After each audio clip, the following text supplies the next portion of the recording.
Hi guys, welcome to another video from Overbite Gaming, and today I want to talk about the N64 in 2020, because back when I was younger my dad got an N64 and he loved GoldenEye and all that, and I got some of the yucky wrestling games on it, and to be fair, they were a revelation to me because I played WCW versus the World on PlayStation, but it was like, this is what it should have been for that, and there's to this day some of my favourite wrestling games. So Dad lends that to somebody and it magically disappears, and magically money turns up into that dude's bank account. So yeah, kind of left without access to it. I did still have the controller I bought, so I wasn't entirely bummed on it, but I had bought some games and gotten some games for like birthdays and Christmas that went as well, which was a bit of a sore point. But so I'm a grown up now, right? I like to think of myself as such. So some would argue it, but I think I've done my growing, except outwards, which, you know, lockdown and all that, probably that's stepping up as well. So I think we can say I'm a grown up now. So I thought, fuck it, I'll just buy one. Now, some people were probably out there going, dude, why don't you just emulate that shit? And to be fair, that's probably a cleaner way of doing it. You'll probably get better visuals. I have tried it in the past. I have found it can work. You do need really an N64 controller that you've not modded, but got an adapter for, because some of the games and the control methods don't map out really that well to a conventional control.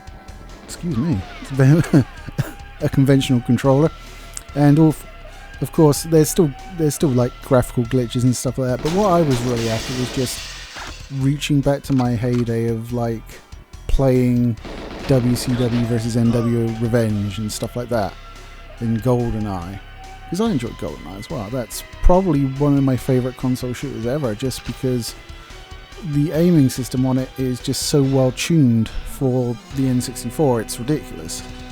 I did play Perfect Dark as well, and to be honest, I didn't think the aiming system was as good because it was far more manual and it wasn't really suited to the imprecise control you had on the Nintendo stick. But GoldenEye, yeah, it was great. So yeah, I hit eBay. I got myself an N64. I got myself the memory expansion. I already had a memory card, or a memory pack that goes in the controller, because it basically stayed in my own controller, so I still had that, which turned out to not work.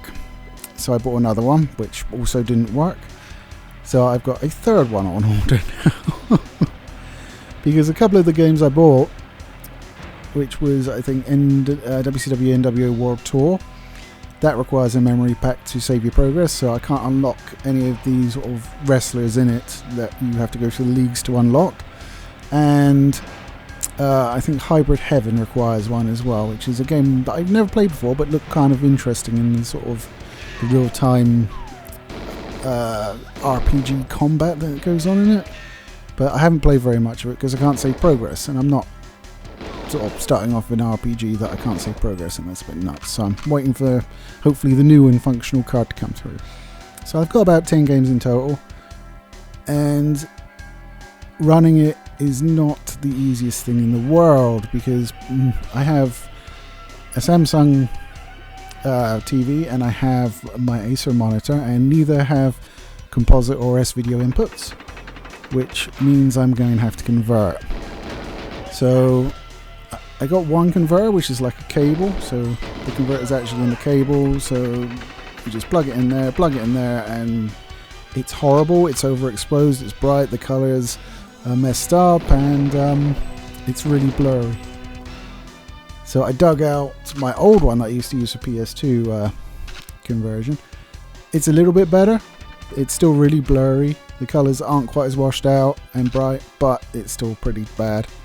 Now, the footage you're seeing on screen comes from pretty much a combination of the last box that I bought, which was 30 quid, but did have an S-video in. So I could use the S-video signal, which is a cleaner signal and would give better results. So I bought a cable off of Amazon that would run out the back of my N64, and output to both composite and S-video. And tried that, and again the results were a little bit better. Still blurry, and there is some sort of misalignment on screen. Like on my TV, it cuts off a bit at the bottom, and on my monitor, it sort of replicates a portion of the screen that's about 4/5 of the way along on the side of it. So not perfect. So I actually went and contacted an independent retailer. So it's just some guy essentially who had a lot of positive buzz on Amazon reviews for these cables that I've been buying and weren't doing the job. So you sort of email him, tell him what you want and how you want to pay for it, and then he'll get back to you. Say he's got a bit of a slow turnaround time because of COVID and obviously being a one-man band as far as I can tell. And the website looks ancient. It's not a flashy website at all. It's very sort of functional. But I ordered basically a new S-video cable because the one I got was questionably efficient at best. The cables were all bundled into one, so there was no real shielding between them, and it looked terrible. And what you're seeing on is the result of the new cable, and again it's a lot better. I'm probably going to go back sooner or later and get an S-video conversion box off of him, because he seems to know what the hell he's doing and provide quality. I'll put a link up on screen because I cannot for the life of me remember the damn website address, but yeah, if you're struggling, he would be the guy to see in the UK. I would highly recommend. He's friendly via email. I paid by bank transfer, but you can do it by PayPal and stuff like that. And once he's got your order, he turned it around and recorded delivery in a couple of days. So, yeah. I mean, your initial order may take a little while for him to get to because of obviously constraints, and he's concentrating on doing sort of receive orders that he's already received, which is the way it should be. But yeah, highly recommended. As I say, link up on screen because I'm stupid and can't remember things. But how do I feel about it now I've gone through all this and I've got a marginally acceptable picture? It's still not perfect. The converter I got does several different modes. It will do 480i, 480p, 720p, 1080i and 1080p. And to be honest, the best picture I found is at 480p, which is interesting because some of the games, particularly expansion pack, which I also bought because why not, the 4 meg expansion on the N64, that will actually output natively some games at 480p. So I figured that's probably the best, and to be fair, it does the best in not sort of revealing and dealing with the interlacing, because obviously, you know, the games were, I think they were probably 480i when they originally came out, but on modern displays it's so sharp, if you run it at that, it looks bad. So at 480p it's a little bit more, I don't want to say blurry, but it's more aesthetically blurred, so it sort of helps emulate the look of a CRT a little bit better. Now I do have a CRT portable somewhere, but I really can't be asked to dig it out. And besides, I want my N64 to be playable and not have to worry about certain things. I don't really have somewhere available to me to put this CRT portable that's in a place where it's easily accessible. So outside of like paying huge amount of money, I mean, there's a few solutions out there that I've looked at. They're all expensive, all sold out. You could do it like by getting a Framemeister, but even like the little versions of that are like £400, and that's just not happening. I'm sorry. I would love to have a perfect picture to play, but no, not for £400, man. No chance at all. So this has been my experience. Now the games themselves, they are as good as I remember the ones I played. I've played some ones that I didn't actually own originally, like I think the one I've played most of, I got Rogue Squadron and Mario 64 and Ocarina of Time, you know, the classics, you know, when you think about the N64, the games you kind of think of, and Lilac Wars, or, you know, Star Fox 2 for you Americans out there.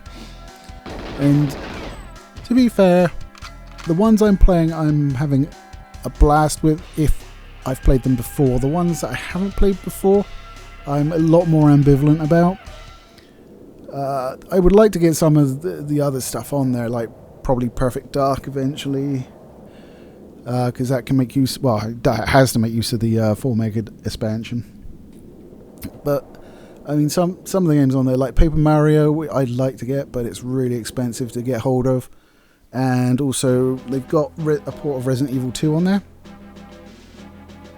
Now, I can't imagine a Resident Evil game without like PlayStation style cutscenes and stuff like that, so it would be weird to have it, but it would be interesting. And I'm not going to get it because it's hugely expensive once again.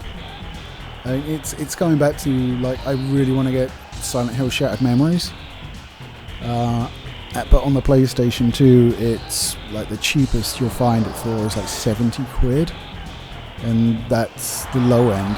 You could end up paying like 300 for it, and I can't justify that. I mean, when you think you could probably buy a Wii and the Wii version, which retails for about 30 quid, for the same price, it's kind of like, and like arguably the Wii's probably the better way to play it because of the motion controls that the PlayStation has to try and adopt. So, but again, it's going to face the same problems because the Wii wasn't an HDMI console. So yeah, retro gaming on modern TVs is not fun. I mean, I'm kind of glad I did it at the end, but like having like cables and converters turn up, trying them out work, so I think I'm going to get a good quality picture and just not getting it. And realistically, your mileage isn't going to vary. It's not going to be a great picture because it was never designed to be on such a high-res screen. And I think probably the best way of getting it to run natively is to mod your console and use SCART. But even then, neither of my TVs would accept SCART. So, anyway, guys, that's been my experience. I am not sorry I did it. I am having fun with the games that I previously played. I mean, all the wrestling games are they're just absolute money on the N64. There's nothing more you can say. I think the wrestling game sort of genre hit its zenith on the N64. I really do. Aki Regista or Akai, however you want to say it, were just the masters of doing that. And I love it. I just love them. There's nothing to say. I think NWO versus WCW versus NWO Revenge. God, why did I say Wordy Tales? Was my favourite. Purely because I played that the most. I did like WrestleMania 2000 because you could create a character and like take him through a season, and I was chomping a bit to do that again on No Mercy. And back in the day, the No Mercy cartridge wouldn't save, so I couldn't like go through and do a season mode or whatever. Luckily enough, the new version I've got does save, so it's all cool. And I finally get to play that game, but my heart's still with Revenge.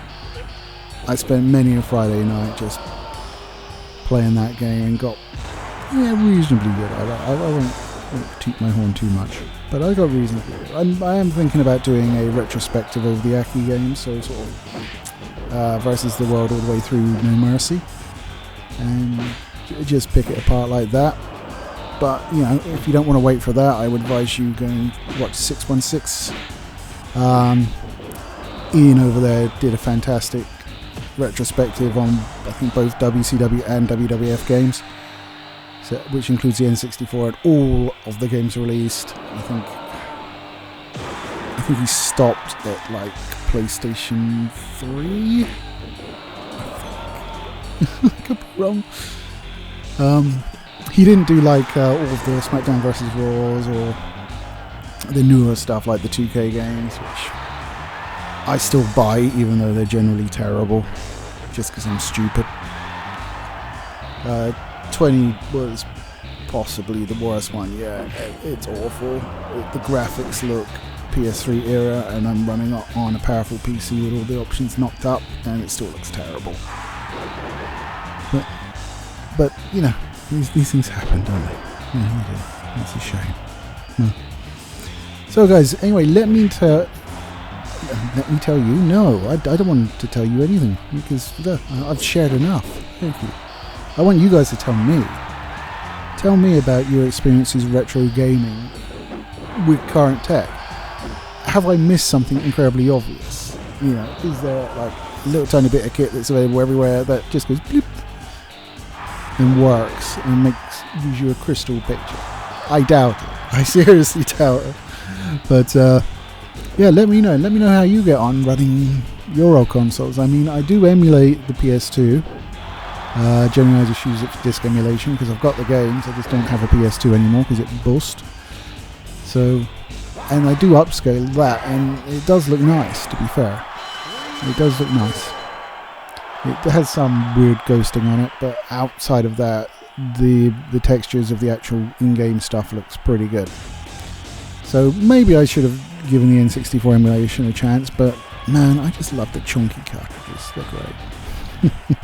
Anyway, guys, I think I've been on long enough, so I hope you've enjoyed the video. Maybe I've brought back some memories for some of you, and maybe watching the less than crystal gameplay behind is done the same, because it's a system that I don't think has a great library of games, but it does have some outstanding ones amongst that library. I mean, a lot. I mean, it's like 250 odd games released, and most of them were pretty meh. Especially being like early in the 3D stuff, and they were still trying to like work out how to use it. I mean, you've got your all-time classics. You've got some great games in there, but there's just a lot of filler and ports onto the system. And to be fair, the system's not really appropriate for a lot of them. Anyway, guys, that's just my thoughts. Let me know yours down below. I hope you enjoyed the video. If you did, give it a thumbs up. If you think I'm talking out my arse and emulations, the only way forward, give it a thumbs down, because it's interaction. We like that. So, take it easy, guys, and I'll catch you next time.